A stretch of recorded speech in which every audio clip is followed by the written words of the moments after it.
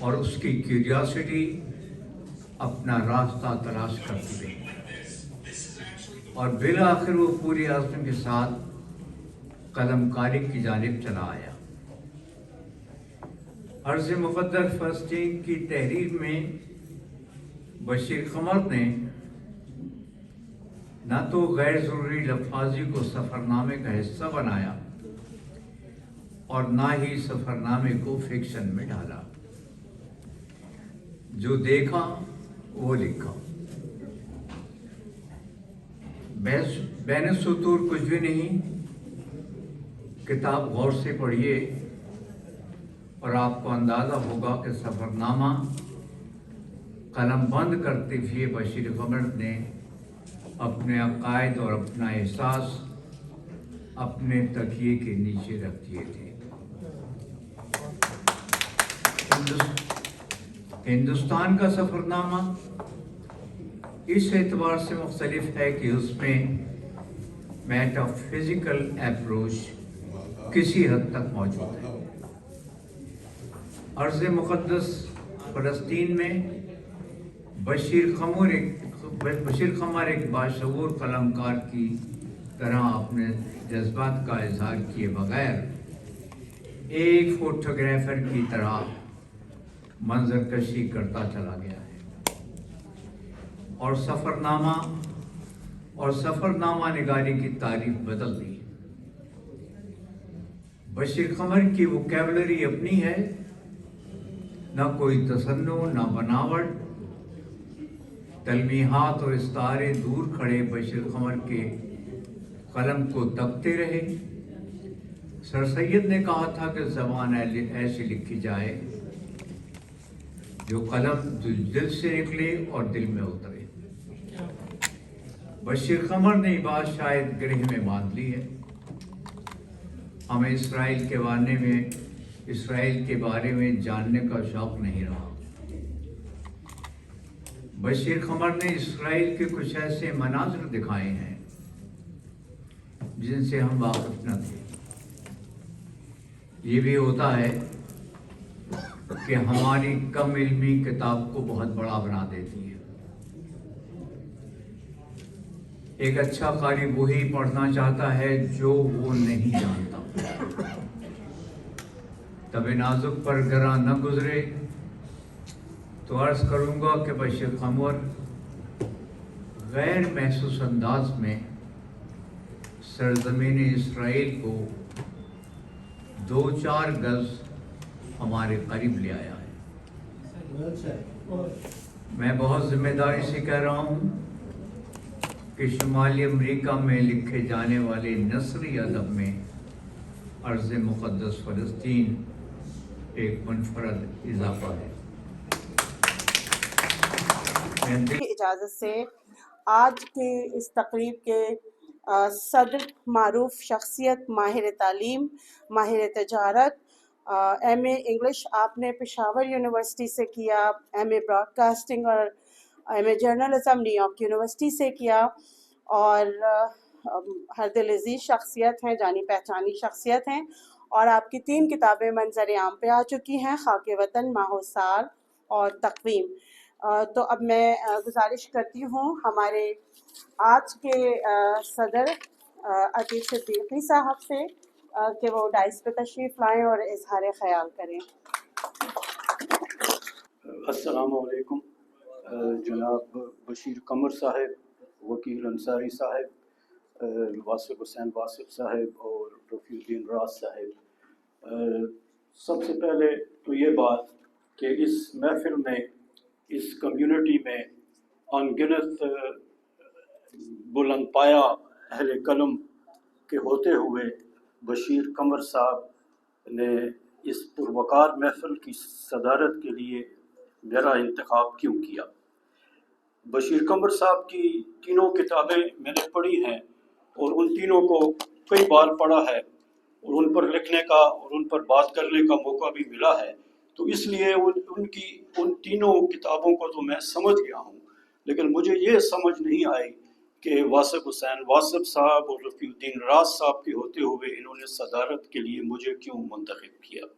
اب ضروری نہیں کہ ہر بات سمجھ آ جائے، بعض باتوں کا حسن اسی میں ہوتا ہے کہ ان کی تفہیم نہ ہو سکے۔ لیکن بشیر قمر صاحب نے ارض مقدس فلسطین میں جو کچھ بھی لکھا ہے وہ اتنی وضاحت کے ساتھ اور اتنے تاریخی اور مذہبی حوالوں کی مدد سے لکھا ہے کہ ان پر کوئی اعتراض ہو بھی تو یہ نہیں کہا جا سکتا کہ ان باتوں کی تفہیم نہیں ہوئی۔ تو میرا خیال ہے کہ گفتار قمر پڑھنے کے بعد جب میں نے سنا کہ ارض مقدس فلسطین بھی آ رہی ہے تو میں سمجھ گیا کہ بشیر قمر صاحب کی اسٹریٹجی کیا ہوگی۔ بشیر قمر صاحب ایک ایسے مصنف ہیں جو اسٹریٹجک تھنکر ہیں، جو بس صرف سیاحت نہیں کرتے اور قلم اٹھا کے کوئی کتاب نہیں لکھ دیتے، بلکہ وہ اس کے اوپر پوری ایک سوچ بچار کرتے ہیں، ان کا ایک نظام فکر ہے اور ایک حکمت عملی کے تحت وہ لکھتے ہیں۔ اور اس کا اندازہ آپ اس سے لگا سکتے ہیں کہ ہر کتاب کا مصنف جب خود اظہار خیال کرتا ہے اپنی کتاب کے بارے میں تو وہ اسے مقدمے کا نام دیتا ہے، وہ اسے پیش لفظ کا نام دیتا ہے، وہ اسے وجہ تصنیف کا نام دیتا ہے اور وہ اسے اور کئی نام دے دیتا ہے۔ لیکن بشیر قمر صاحب نے اپنے اظہار خیال کے لیے جو عنوان منتخب کیا وہ ہے اعتراف۔ اب یہ اعتراف میں جو ہے اس میں بڑی حکمت ہے۔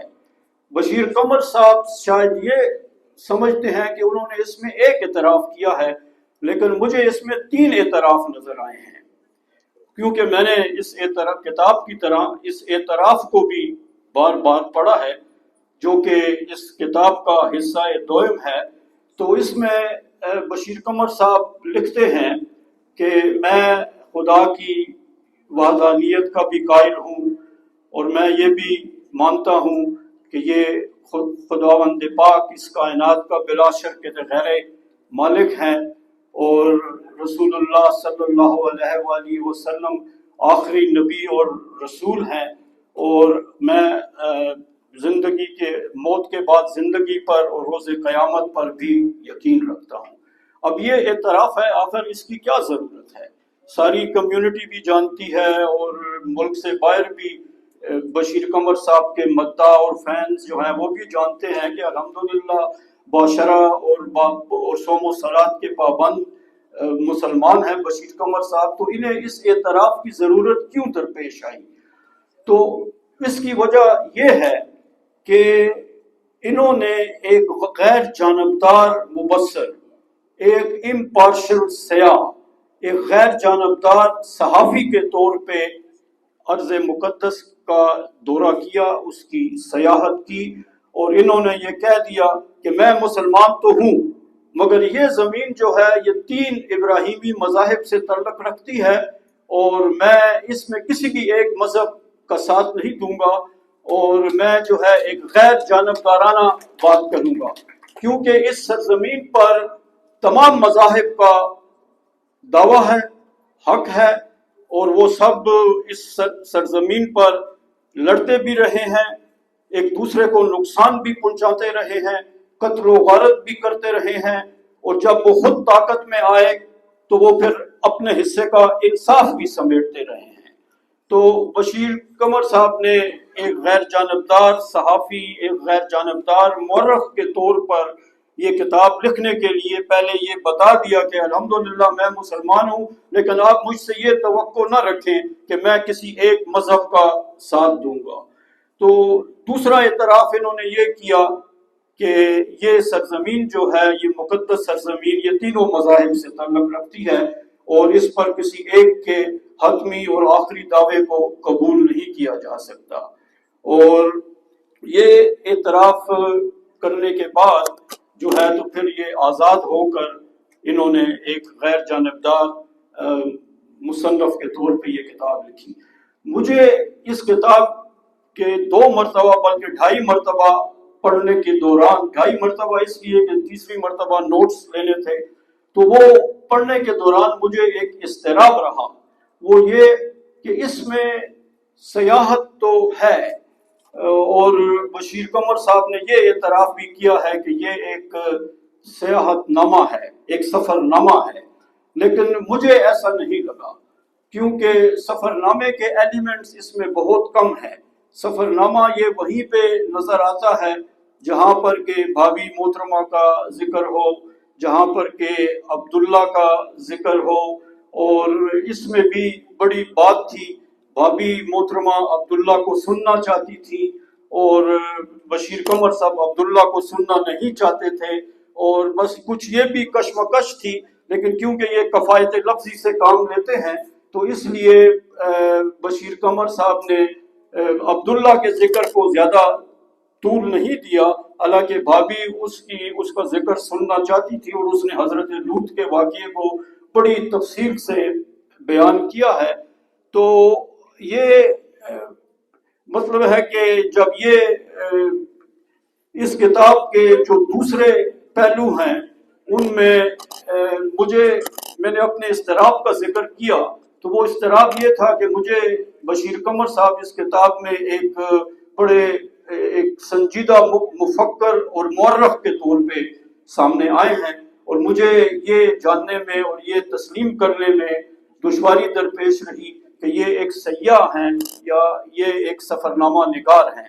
میرے خیال میں جتنی تفصیل میں اور جتنی وضاحت کے ساتھ انہوں نے مذہبی واقعات، مذہبی مقامات اور تینوں مذاہب کا ایک متوازن طریقے سے ذکر کیا ہے، تو اس سے یہ لگتا ہے کہ یہ ایک مورخ کے طور پہ انہوں نے لکھا ہے، اور ان کی باریک بینی کا اندازہ آپ اس سے لگائیں کہ انہوں نے بحر مردار یعنی کہ ڈیڈ سی اور حضرت لوط کا جو تعلق قائم کیا ہے، اگر آپ صرف اسی پہ غور کریں تو آپ کو پتہ چلے گا کہ ایک مورخ ہی ایسا تعلق جوڑ سکتا ہے، اور ایک ایسا شخص جس نے تاریخ اور مذہب کا گہرا مطالعہ کیا ہو وہی حضرت لوط اور بحر مردار کے تعلق کو بیان کر سکتا ہے۔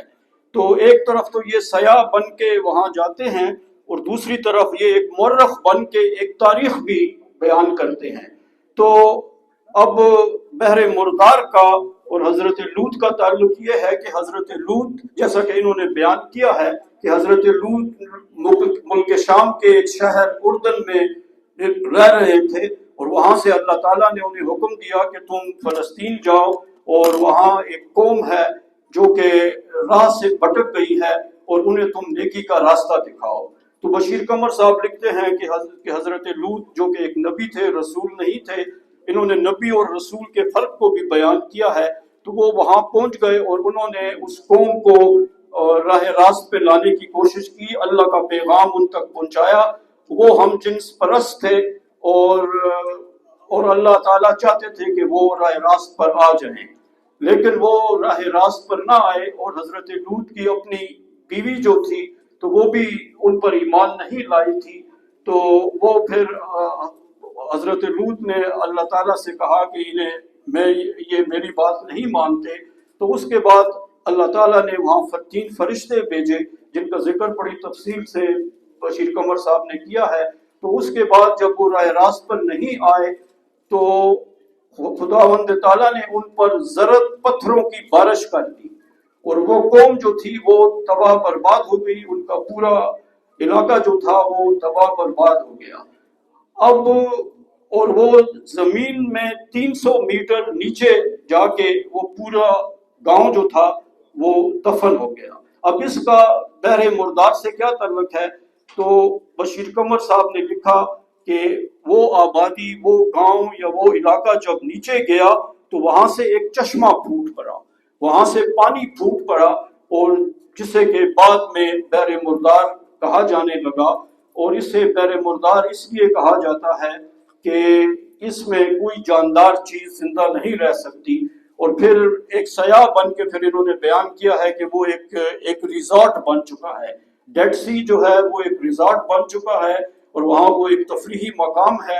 اور پھر اس میں خوبی یہ بھی ہے کہ وہ اردن، اسرائیل اور فلسطین 3 ریاستوں میں، اگر فلسطین کو بھی ریاست بنا تو ان 3 میں وہ بٹا ہوا ہے۔ اور پھر جس طرح رفیع راز صاحب نے کہا کہ بشیر قمر صاحب لمبائی بھی بیان کرتے ہیں عمارتوں کی اور چوڑائی بھی اور اونچائی بھی. تو انہوں نے لکھا کہ اردن میں یہ بحر مردار سطح سمندر سے 300 فٹ اونچا ہے اور اسرائیل میں یہ سطح سمندر سے 430 فٹ نیچے ہے. تو یہ حضرت لوط اور بحر مردار کا یہ تعلق ظاہر کرتا ہے کہ بشیر قمر صاحب نے بڑی باریک بینی اور عرقریزی کے ساتھ اپنے سبجیکٹ کا مطالعہ کیا ہے. اب اس کتاب کا جو 5واں باب ہے وہ نہایت دلچسپ ترین ہے اور اس کا عنوان ہے یہودیت کی ابتدا.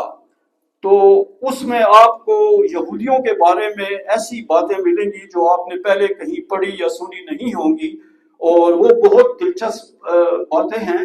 اور یہودی عورت کے بارے میں کیا سوچتے ہیں, یعنی یہ کتنی دلچسپ بات ہے کہ یہودی عورت جو ہے وہ اپنے شوہر کی وفات کے بعد کسی دوسرے مرد سے شادی نہیں کر سکتی.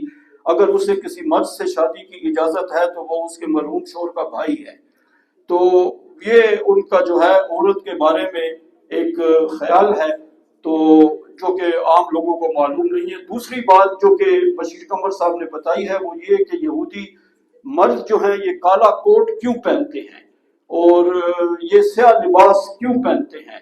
تو پھر اس کا ذکر انہوں نے ویلنگ وال یا دیوار گریا میں کیا ہے اور کہ اس کا تعلق جو ہے انہوں نے دیوار گریا سے جوڑا ہے. یہ وہ مقام ہے جہاں سے کہ حضور پاک صلی اللہ علیہ وآلہ وسلم براق پر معراج شریف تشریف لے گئے تھے اور مجھ سے پہلے بھی کئی مقررین یہ کہہ چکے ہیں کہ یہاں حضرت عیسیٰ مصلوب ہوئے تھے اور یہاں یہودی کے مطابق ان کے کتابوں کے مطابق حضرت ابراہیم نے حضرت اسماعیل کی قربانی کا انتخاب کیا تھا اس جگہ کا. تو یہ تینوں مذاہب جو ہیں اس کے لیے یہ دیوار گریا ایک نہایت ہی اہمیت رکھتی ہے. تو اسے دیوار گریا کیوں کہا جاتا ہے اور تو بشیر قمر صاحب اس قسم کے سوالات اٹھاتے ہیں اور پھر ان کے جواب بھی دیتے ہیں. تو اسے دیوار گریا اس لیے کہا جاتا ہے کہ یروشلم پر جس میں کہ بیت المقدس ہے اس پر مسلمان عیسائی اور یہودی 2000 سال تک ان میں جنگیں ہوتی رہی. صلاح الدین ایوبی کا نام آپ نے سنا ہوگا. انہوں نے 16 مرتبہ یروشلم پر حملہ کیا اور اس کے بعد اسے فتح کیا اور اس سے پہلے وہ 92 سال تک جو تھا وہ یہودیوں کے قبضے میں رہا. پھر صلاح الدین ایوبی نے جب اس پر قبضہ کیا تو اس کے بعد سے لے کر 1948 تک پھر مسلمان اس پہ قابض رہے. تو اس تباہی اور بربادی کے دوران یہودیوں کے عقائد کے مطابق ایک تابوت سکینہ ہے. تابوت سکینہ میں حضرت موسیٰ کا عصا ہے اور اس میں پیغمبروں کی بڑی یادگار نشانیاں ہیں, مقدس نشانیاں ہیں. تو وہ تابوت سکینہ کہیں غائب ہو گیا اور کئی عیسائی بادشاہ ایسے آئے جنہوں نے تابوت سکینہ کو ڈھونڈنے کی کوشش کی اور انہوں نے اس دیوار گریا جو ہے اس کے نیچے کئی 100 میٹر وہ گئے اور تابوت سکینہ اور حضرت موسیٰ کا عصا انہیں نہیں مل سکا. تو اس کی مایوسی میں, اس کے غم میں یہودی جو ہے وہ روتے ہیں اور کہتے ہیں کہ جب تک ہمیں تابوت سکینہ نہیں مل جاتا تو ہم یہ فریاد کرتے رہیں گے, ہم یہ روتے رہیں گے. تو اس لیے اس جگہ جو دیوار بنی اسے دیوار گریا کہا جاتا ہے, ویلنگ وال اسے کہا جاتا ہے. تو بشیر قمر صاحب نے اس قسم کے سوالات اٹھائے ہیں, پھر ان کے جوابات بھی دیے ہیں اور اسی لیے مجھے لگتا ہے کہ یہ ایک تاریخی کتاب ہے. یہ تاریخ کے بارے میں ایک لکھی ہوئی کتاب ہے اور بشیر قمر صاحب اس میں ایک سیاح یا ایک سفر نامہ نگار کے طور پر سامنے نہیں آتے بلکہ وہ ایک محقق, ایک مفکر اور ایک مورخ کے طور پہ اس میں سامنے آتے ہیں. اور مجھے یقین ہے کہ آئندہ وہ جو کتاب بھی انہوں نے لکھی تو ان میں اس میں تاریخی پہلو جو ہے وہ زیادہ وضاحت سے یہ بیان کریں گے. اور اس کے علاوہ ٹیمپل ماؤنٹ کے بارے میں انہوں نے جو لکھا ہے اور اس کتاب کو پڑھنے کے بعد اسرائیل ایک ایسے ملک کے طور پر سامنے آتا ہے جو کہ ہمیں اخباروں میں نہیں ملتا جو کہ ہمیں عام طور پہ ہماری سمجھ میں نہیں آتا، بلکہ اس کتاب کو پڑھ کر یہ اندازہ ہوتا ہے کہ اسرائیل ایک ایسا ملک ہے کہ اس پر جس کی بھی حکومت ہو وہ تینوں مذاہب سے تعلق رکھتا ہے، اور یہ ایک ایسی جگہ ہے جس پہ مسلمانوں کو ضرور جانا چاہیے اور ان مقامات کو ضرور دیکھنا چاہیے جنہیں کہ بشیر قمر صاحب نے بہت پہلے دیکھا۔ اور اس کتاب سے متعلق ایک اہم سوال یہ بھی ہے کہ آج کے دور میں آج کی عصری حقائق یہ ہیں کہ فلسطین پر، غزہ پر اسرائیل نے وحشیانہ بمباری کی ہے، اور پچھلے 30 مہینوں میں اس نے 54,000 سے زیادہ فلسطینی وہاں ہلاک کر دیے ہیں۔ تو ایسے میں اس عصری اور تہذیبی آشوب سے ایک قاری کیسے اپنے آپ کو الگ کر سکتا ہے؟ آپ یہ کتاب پڑھتے ہوئے کیسے غزہ اور فلسطین کے غم جو ہیں اور ان کی مظلومیت جو ہے اور وہاں جو مظالم ڈھائے جا رہے ہیں اس سے آپ صرف نظر کر سکتے ہیں؟ لیکن جس طرح کہ میں نے عرض کیا کہ بشیر قمر صاحب شروع میں ہی کہہ چکے ہیں کہ ان کا ان سوالات سے کوئی تعلق نہیں ہے۔ یہ کتاب اگرچہ کہ جنوری 2025 میں شائع ہوئی ہے، لیکن یہ پتہ نہیں چلتا کہ اس کا مسودہ کب لکھا گیا، کیونکہ فلسطین کی غزہ کی جنگ تو اکتوبر 2023 میں شروع ہوئی تھی۔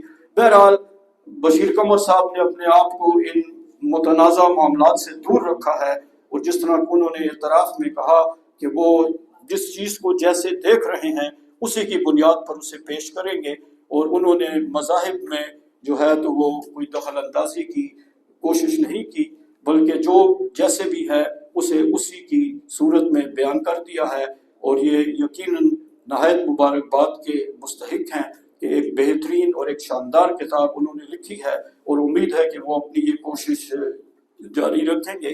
اور مجھے یہ بھی یقین ہے کہ اگر بھابھی محترمہ ان کے ساتھ نہ ہوتی تو ان کی فکر کو مہمیز نہ ملتی اور شاید یہ کتاب نہ لکھی جا سکتی۔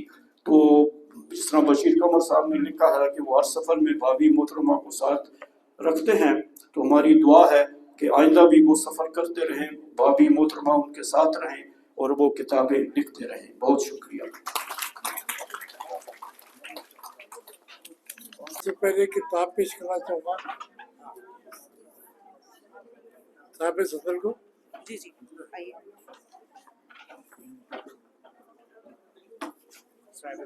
ادھر ہی آ جائیں، آپ لوگ کتاب پیش کریں، آپ لوگ بھی آ جائیں، سامنے آ جائیں، ایک منٹ۔ السلام علیکم۔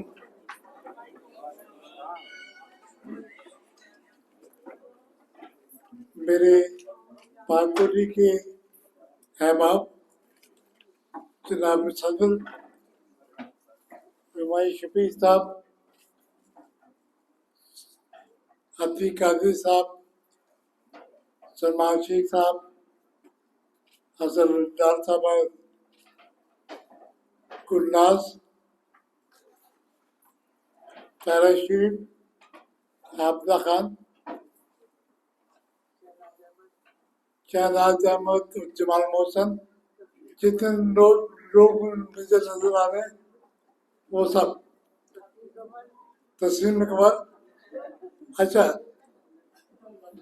ان کے علاوہ میں آپ جتنے لوگ یہاں بیٹھے ہوئے آپ سب کے بھی شکر گزار ہوں کہ آپ نے اپنی فرصت نکالی اور بیٹھے ہوئے۔ جناب عتیق صدیقی صاحب، صاحب صدر، جناب واصف صاحب، جناب راز صاحب، وکیل انصاری صاحب اور ڈاکٹر سمد صاحبہ، آپ کی اجازت سے میں کچھ بات کرنا چاہتا ہوں۔ میں کتاب پہ کچھ نہیں بولوں گا کیونکہ کتاب پہ اتنا بول دیا لوگوں نے کہ اب وہ زیادہ ہو جائے گا۔